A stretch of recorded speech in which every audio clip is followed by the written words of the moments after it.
नमस्कार।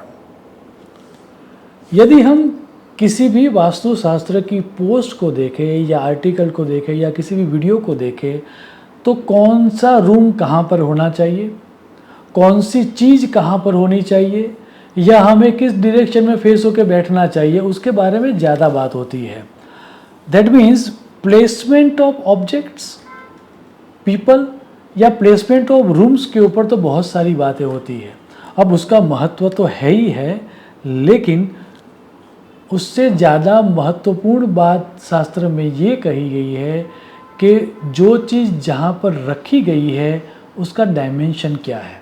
जैसे for example bedroom कहाँ पर होना चाहिए, वो जितना महत्वपूर्ण है उतना ही महत्वपूर्ण ये भी है कि बेडरूम किस साइज़ का होना चाहिए या किस डायमेंशन का होना चाहिए। ओवरऑल वास्तु के प्रपोर्शन के आधार पर ही किसी भी रूम का या किसी भी ऑब्जेक्ट का डायमेंशन होना चाहिए, ऐसा स्पष्ट कहा गया है। सिर्फ कौन सी दिशा में बैठ के हमें स्टडी करना वो महत्वपूर्ण नहीं है।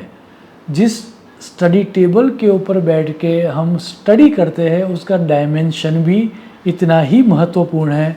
और इसीलिए मय मतम में यह स्पष्ट कहा गया है कि वास्तु में सबसे ज़्यादा इम्पोर्टेंस हमें डायमेंशन को लेने चाहिए। आप मय मतम का सूत्र देखें, सर्वेषामपि वास्तुनाम माने नेव विनिश्चयः, अर्थात सभी प्रकार के वास्तु, उसका अर्थ ये हो गया है कि आपका वास्तु होम हो या ऑफिस हो या आपकी फैक्ट्री हो या आपकी शॉप हो या बेडरूम हो या आपका स्टडी टेबल हो या आपकी कार हो या आपका फर्नीचर हो, किसी भी तरह का वास्तु, उन सभी वास्तु में मान, प्रमाण या डायमेंशन को सबसे ज़्यादा महत्व देना चाहिए। अब याद रहे, ये जो डायमेंशन का कैलकुलेशन है वो थोड़ा बहुत कॉम्प्लेक्स है और इसीलिए बहुत सारे विद्वान उसके बारे में बात नहीं करते। वास्तु का पर्पस क्या है, वास्तु का ओवरऑल डायमेंशन क्या है, एवं वास्तु के ओनर की नाम राशि एवं उसका जन्म नक्षत्र या फिर उसके नाम नक्षत्र को देख के पूरे का पूरा कैलकुलेशन किया जाता है। तो मेरी सलाह है कि आप ये जब भी आपको डायमेंशन के बारे में बात करनी हो तो किसी विद्वान वास्तु कंसल्टेंट की आप सलाह लेना और उसके बाद आपके डायमेंशन को आपको तय करना चाहिए। ओवरऑल इस चर्चा का सार यही था कि सिर्फ जो वस्तु जहाँ पर होनी चाहिए वहाँ पर रखने मात्र से बेनिफिट नहीं होता। जैसे कि बहुत सारे लोग ये कहते हैं कि आपने बताया तो हमने नॉर्थ में पानी रख दिया, नॉर्थ ईस्ट में पानी रख दिया, या हमने नॉर्थ ईस्ट में पूजा रूम बना दिया, लेकिन जो बेनिफिट होना चाहिए था वो नहीं हुआ।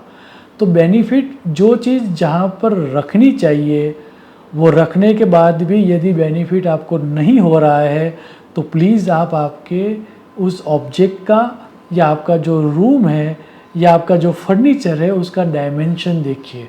यदि डायमेंशन सही नहीं है तो आपका प्लेसमेंट सही होगा फिर भी आपको वो लाभ नहीं होगा।